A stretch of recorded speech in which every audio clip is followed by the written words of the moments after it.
আসসালামু আলাইকুম। আজকে আমরা বাংলাদেশ সংবিধানের খুবই গুরুত্বপূর্ণ একটি অংশ নিয়ে আলোচনা করব। তো এখানে আমরা আজকে মূলত ৫টা ডক্ট্রিন নিয়ে আলোচনা করব।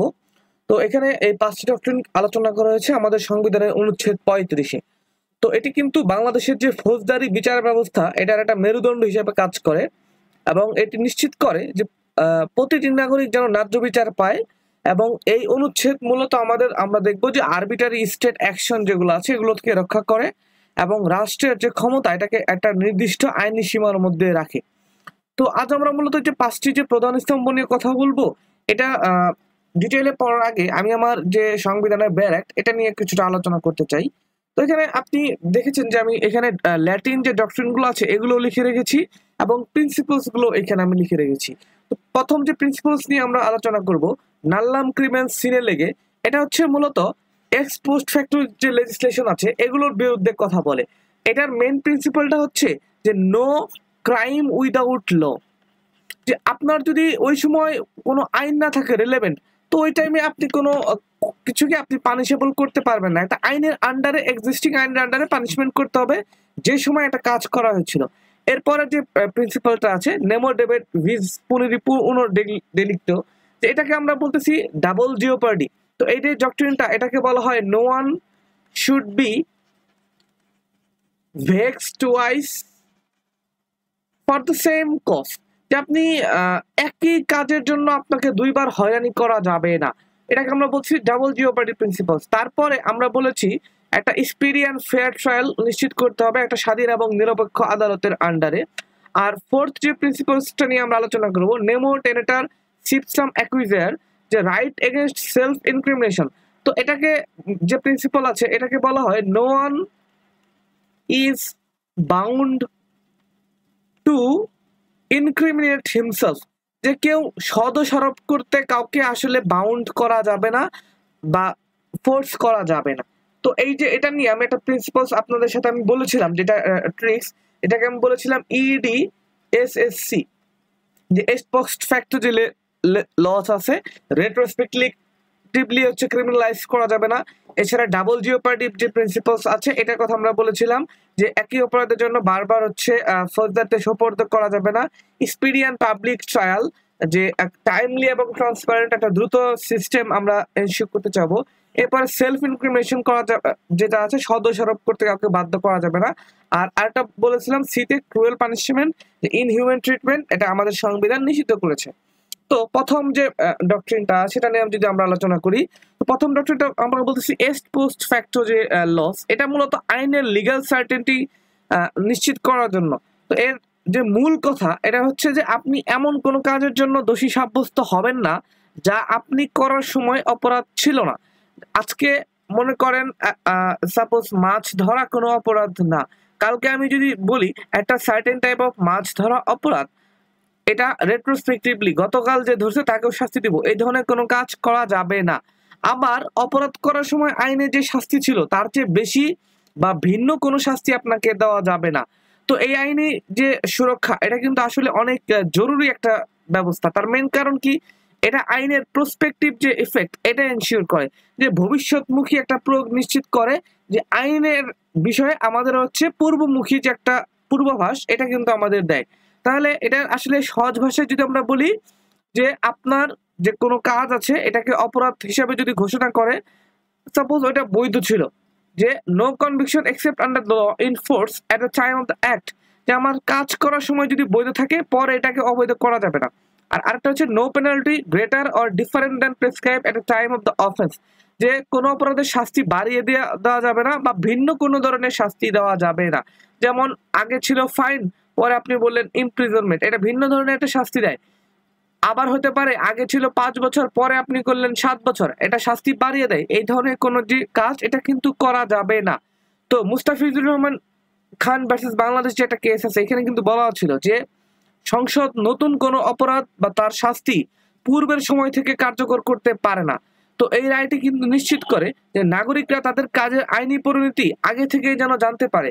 যে আপনারা জানেন যে প্রোভাইড ফেয়ার নোটিস, তো ডিউ প্রসেসের ক্ষেত্রে আমরা বলেছিলাম প্রসিডিউরাল ডিউ প্রসেসের একটা স্ট্যান্ডার্ড হচ্ছে যে ফেয়ার একটা খুব টাইমলি একটা নোটিশ দিতে হবে, আপনাকে আগে থেকে জানাইতে হবে, অডিও অল্টারেম পার্টেম। তো এই প্রিন্সিপালসটা কিন্তু আমরা এখানে আবার দ্বিতীয়বার ভালো মতো বলেছি। তো এখানে আরেকটা জিনিস আমরা বলেছি যে প্রেডিক্ট দ্য লিগ্যাল কনসিকুয়েন্স। তো আজকে যদি আমি নাই জানতে পারি যে কোন কাজটা আসলে অপরাধ, তাহলে আমি কিন্তু আমার কাজের কনসিকুয়েন্স জানতে পাবো না। তো এক্স পোস্ট ফ্যাক্টো লেজিসলেশনকে আমরা খুব সুন্দরভাবে এখানে একটা সামারাইজ করেছি। তার মানে এক্স পোস্ট ফ্যাক্টো লসটা আসলে কি, যে আমি রেট্রোস্পেক্টিভলি ভূতাপেক্ষভাবে পূর্বের একটা সময় থেকে কোনো কিছুকে কার্যকর করতেছি, যেটা আমার একটা বৈধ কাজকে অবৈধ করে ক্রিমিনালাইজ করে, অথবা আমার শাস্তি যেটা আছে এটাকে বৃদ্ধি করে দেয়। তো এক্স পোস্ট ফ্যাক্টো লেজিসলেশনের ক্ষেত্রে কিছু পার্থক্য আসলে মনে রাখা, গুরুত্বপূর্ণ কিছু পার্থক্য মনে রাখা আমাদের জন্য খুবই দরকার। একটা হচ্ছে, এটা কিন্তু এক্স পোস্ট ফ্যাক্টো যে লেজিসলেশন যে ডক্ট্রিনটা আছে, এটা শুধুমাত্র ফৌজদারি আইনের ক্ষেত্রে প্রযোজ্য, এটা দেওয়ানি মামলার যেটা আছে এটার ক্ষেত্রে প্রযোজ্য হবে না। তো আপনারা জানেন, যেমন কারো বিরুদ্ধে যদি ফোর্স 406/420 মামলা করা হয় পেনাল কোডে, তো এইটা আবার আপনার সিভিল যে একটা মামলা করার যে অধিকার, এটা বার করবে না। আপনি সিভিল মামলা করে আপনার অর্থ অনুরোধ করতে পারবেন, কিন্তু অন্য পক্ষ যে মনে করেন আপনার সাথে প্রতারণা করেছে, এটাও আপনি করতে পারেন। তো একই সাথে সিভিল ক্রিমিনাল চলতে পারে। আর আরেকটা ডক্ট্রিন আপনি মানে আমি আপনাদের পড়াবো ইন ফিউচার আরো ডিটেলে, doctrine of colourable legislation. Colourable legislation মানে আপনি যে জিনিসটা সরাসরি করতে পারেন না, এটা ইনডাইরেক্টলিও আপনি করতে পারবেন না। তো ইভেশন প্রিন্সিপালটা কিভাবে এটা প্রোটেক্ট করে, যে আপনি এমন হইলো যে আসলে মেইনলি আপনি ফৌজদারি একটা পেনাল্টি সিকিউর করতে চাচ্ছেন, বাট ওটাকে একটা সিভিল রূপ দিচ্ছেন, এটা করা যাবে না। তো কোর্ট একদম সাবস্টেন্স দেখবে যে আসলে এটার আসল রূপটা কি। আর রেট্রোস্পেক্টিভ এবং এক্স পোস্ট ফ্যাক্টো এই দুইটা কনসেপ্টের মধ্যে কিন্তু একটা মানে সূক্ষ্ম একটা পার্থক্য আছে। তো আমরা বলি যে এই যে সকল এক্স পোস্ট ফ্যাক্টো যে ল, মানে আমরা যদি রেট্রোস্পেক্টিভ লকে একটা বড় বাবল চিন্তা করি, এটার মাঝখানের একটা ছোট অংশ হচ্ছে এক্স পোস্ট ফ্যাক্টো একটা ল যেটা আছে। তো সকল এক্স পোস্ট ফ্যাক্টো যেটা আইনি, এটা কিন্তু রেট্রোস্পেক্টিভ, কিন্তু সকল রেট্রোস্পেক্টিভ ল যেটা, এটা কিন্তু এক্স পোস্ট ফ্যাক্টো যে ল, এটাকে আমরা বলতে পারবো না, কারণ এটা রেট্রোস্পেক্টিভ ল সিভিল বা ক্রিমিনাল দুটাই হতে পারে। অন্যদিকে এক্স পোস্ট ফ্যাক্টো যে ডক্ট্রিনটা আছে, এটা শুধুমাত্র ক্রিমিনাল লর ক্ষেত্রে অ্যাপ্লিকেবল। এখন এই ডক্ট্রিনটা কিন্তু একটা এক্সেপশন আছে, গুরুত্বপূর্ণ এক্সেপশন। এটা হচ্ছে আমাদের আর্টিকেল 47 ক্লজ 3 তে আমরা ইনঅ্যাক্ট করেছি, যে গণহত্যা, যুদ্ধাপরাধ এবং মানবতা বিরোধী অপরাধের ক্ষেত্রে আমরা এক্স পোস্ট ফ্যাক্টো যে প্রিন্সিপাল, এটার একটা এক্সেপশন তৈরি করতে পারি, এটা আমাদের বাধা হবে না। তো এরপরে সেকেন্ড যে ডক্ট্রিনটা নিয়ে আমরা আলোচনা করব, ডক্ট্রিন অফ ডাবল জিওপার্ডি। তো এটা কিন্তু আমরা দেখব, এটার মূলনীতি হচ্ছে এটাই যে একই অপরাধের জন্য একই ব্যক্তিকে একাধিকবার বিচার বা শাস্তি, প্রসিকিউশন কিংবা পানিশমেন্ট কোনোটাই দেওয়া যাবে না। তো এটা কিন্তু আমরা দেখব যে একটা বিচার প্রক্রিয়া একটা চূড়ান্ততা যেটা আছে এটা নিশ্চিত করে, যে বারবার বিচার চালিয়ে একজন ব্যক্তিকে হয়রানি করা থেকে বাঁচায়। কারণ এটা যদি আমরা করতাম, তাহলে কিছুদিন পর পর আমরা বলতাম নতুন এভিডেন্স আসছে, তাকে আবার ট্রায়াল করা হোক, এটা কিন্তু বারবার হয়রানি করতো। এই হয়রানিটা প্রিভেন্ট করার জন্যই মূলত আমরা হচ্ছে এই যে প্রভিশন এটা ইনঅ্যাক্ট করেছি। তো একটা মামলায় ডাবল জিওপার্ডির যে সুরক্ষা, এটা পাওয়ার জন্য 3টা শর্ত যেটা আছে এটা পূরণ হওয়া আবশ্যক। প্রথম যে শর্তটি আছে, প্রায়র ভ্যালিড প্রসিডিংস, যে একটি, এখানে কিন্তু দুইটা জিনিসের কথা বলছে, এটা প্রায়র আর এটা হচ্ছে ভ্যালিড। তার মানে পূর্ববর্তী একটা বিচার থাকতে হবে, আর বিচারের যে সিস্টেম এটা কিন্তু একটা ভ্যালিড বা বৈধ বিচার হইতে হবে। বৈধ বিচার হইতে হলে কি করতে হবে, যে এটা একটা যোগ্য আদালত, কম্পিটেন্ট কোর্টের মাধ্যমে করা হয়েছে, আর ওই কোর্টের একটা প্রপার জুরিসডিকশন ছিল। তো এই ক্ষেত্রে আপনারা একটা জিনিস মনে রাখবেন, আমি সিপিসি যখন পড়াবো তখন বলবো যে অ্যাবসেন্স অফ জুরিসডিকশন আর হচ্ছে আপনার এক্সেস অফ জুরিসডিকশন, এই দুইটা কনসেপ্টের মধ্যে আপনারা পার্থক্য আছে, এটা আপনারা একটু লক্ষ্য করে পড়বেন। আরেকটা জিনিস হচ্ছে ফ্রেশ সাবসিকুয়েন্ট প্রসিডিংস, যে পরবর্তী যে বিচারটা হইতে হবে এটা একটা নতুন এবং স্বাধীন বিচার হইতে হবে। এমন যদি হয় যে এই মামলাটা পূর্ববর্তী মামলার একটা ধারাবাহিকতা, যেমন একটা আপিল কিংবা রিভিশন, তো তখন কিন্তু এই ডাবল জিওপার্ডি প্রিন্সিপালস অ্যাপ্লিকেবল হবে না, কারণ আপনি আপিল করতেই পারেন।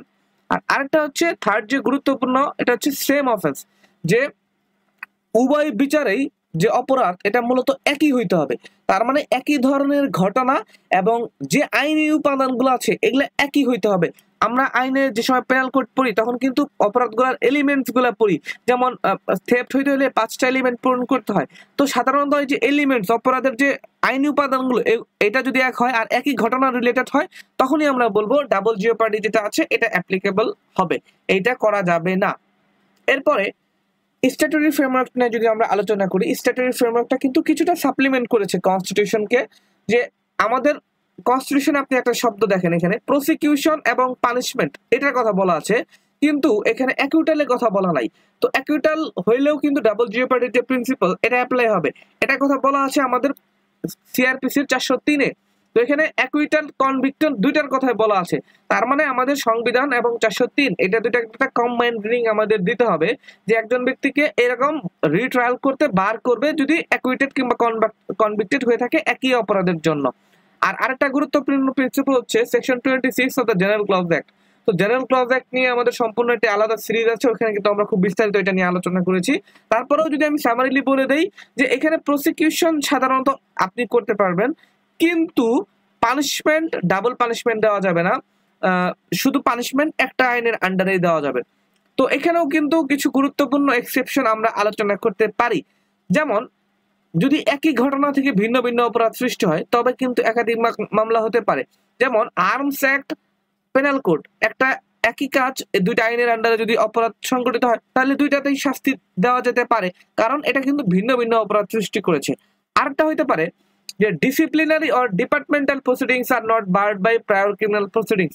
তার মানে সাপোজ আপনি একটা মিসকন্ডাক্ট করেছেন যার কারণে আপনার ডিপার্টমেন্টালি আপনাকে কোনো শাস্তি দেওয়া হয়েছে, অথবা আপনার এগেনস্টে হচ্ছে কোনো যে শৃঙ্খলাজনিত কোনো ব্যবস্থা নেওয়া হয়েছে, তো এটার কারণে সাবসিকুয়েন্টলি আপনার এগেনস্টে ক্রিমিনাল প্রসিডিউরটা বার হবে না, আবার নতুন করে আপনার এগেনস্টে মামলা করাই যেতে পারে।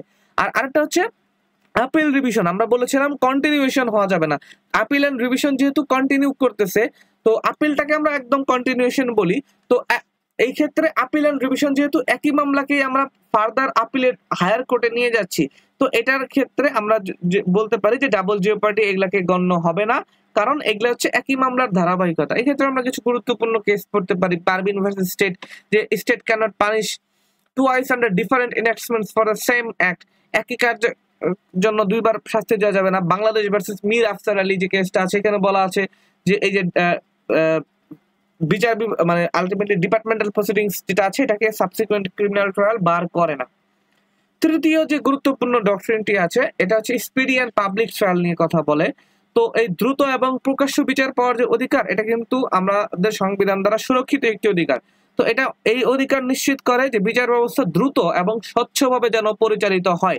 তো এই ক্ষেত্রে দ্রুত এবং স্বচ্ছ বিচারের জন্য সবচেয়ে গুরুত্বপূর্ণ যে এলিমেন্ট সেটা হচ্ছে ইন্ডিপেন্ডেন্ট একটা জুডিশিয়ারি, যে separation of judiciary from the executive. তবে এই ক্ষেত্রে ইন্ডিপেন্ডেন্স অফ জুডিশিয়ারির আসলে অন্যান্য বিভিন্ন অ্যাসপেক্ট আছে, ইনস্টিটিউশনাল একটা ইন্ডিপেন্ডেন্স জুডিশিয়ারি লাগে, আদারওয়াইজ অন্যান্য অনেক বিচারকদের একটা স্বাধীনতা কিংবা সুযোগ সুবিধার অনেক কিছু এখানে জড়িত আছে।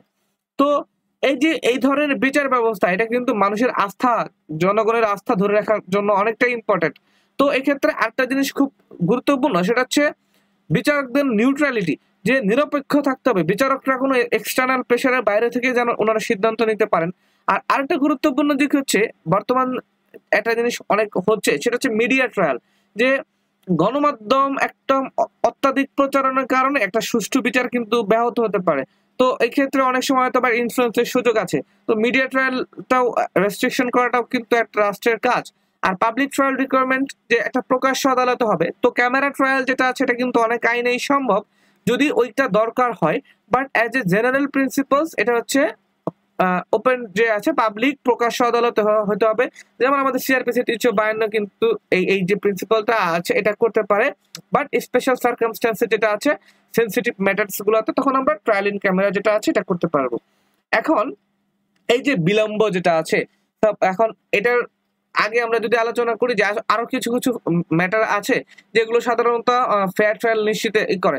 লিগাল এইড, যে রাষ্ট্র আসলে সবাই তো একই অর্থনৈতিক সিস্টেমে নাই, তো রাষ্ট্র এই ক্ষেত্রে লিগাল রিপ্রেজেন্টেশন যেন একজন পায় এই জন্য আমরা লিগাল এইড, যেমন আমাদের আইনগত সহায়তা প্রদান আইন আছে এই লক্ষ্যে 2000 সালের।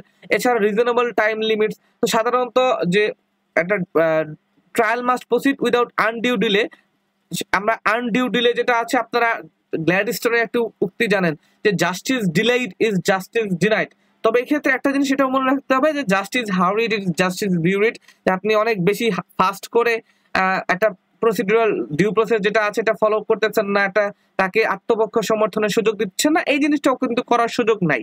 এখন সাধারণত জুডিশিয়ারি এই যে ডিলে হইলে এই ধরনের জুডিশিয়ারি রেসপন্সটা আসলে কি হয়, যে কোনো মামলা যদি একটা অযৌক্তিক বিলম্ব হয়ে যায়, তো এই ক্ষেত্রে সাধারণত আদালত গ্রান্ট বেল দিতে পারে। তো আপনারা যারা সাধারণত সংবিধান সাবজেক্টটা সেকেন্ড ইয়ারে পড়ানো হয় ম্যাক্সিমাম ভার্সিটিতেই, কিন্তু আমরা যদি দেখতে পারি সিআরপিসি যখন আপনারা পড়বেন তখন দেখবেন 167 সাবসেকশন 5 এ কিন্তু বলা আছে যে 120 দিনের একটা টাইম লিমিট দেওয়া আছে। তখন সাধারণত কোর্টের কাছে একটা অপশনাল একটা স্কোপ আছে যে সাধারণত বেল দিতে পারে, যে অনেকদিন ধরে যদি কেউ একটা শাস্তি ভোগ করে। আর আরেকটা হইতে পারে রিডিউসিং সেন্টেন্সেস আপন কনভিকশন, যে সাধারণত যেটা হয় আপনারা ডেথ পেনাল্টি কেসের ক্ষেত্রে এরকম দেখতে পারবেন যে বাংলাদেশে ডেথ পেনাল্টি হিয়ারিং এর সাপোজ আপনাকে লয়ার কোর্ট হচ্ছে ফাঁসি দিয়ে দিল, তো এটা আপিলেট তখন কিন্তু সিআরপিসি 374 অনুযায়ী এটাকে কনফার্মেশনের জন্য হাইকোর্ট ডিভিশনে পাঠাতে হবে। তো হাইকোর্ট ডিভিশনে এখানে শুনানির ক্ষেত্রে অনেক সময় চলে যায়, আবার আপিলেট ডিভিশনে চলে যেতে পারে।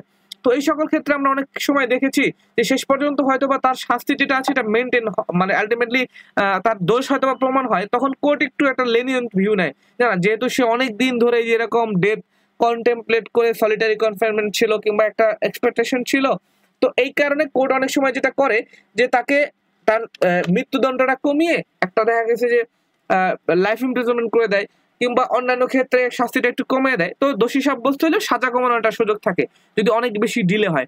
কিংবা আবার অনেক ক্ষেত্রে একটা গ্রিভিয়াস যে কেস, অনেক গ্রেভ যে কেসগুলো আছে, এই ধরনের ক্ষেত্রে আমরা দেখবো যে তখন হয়তো বা কোর্ট একটা ডিরেকশন দিয়ে দেয়, একটা নির্দিষ্ট সময়সীমা বেঁধে বলে দেয় যে আপনারা এই সময়ের মধ্যে আপনাদের যে কাজ আছে এটা আপনারা করেন।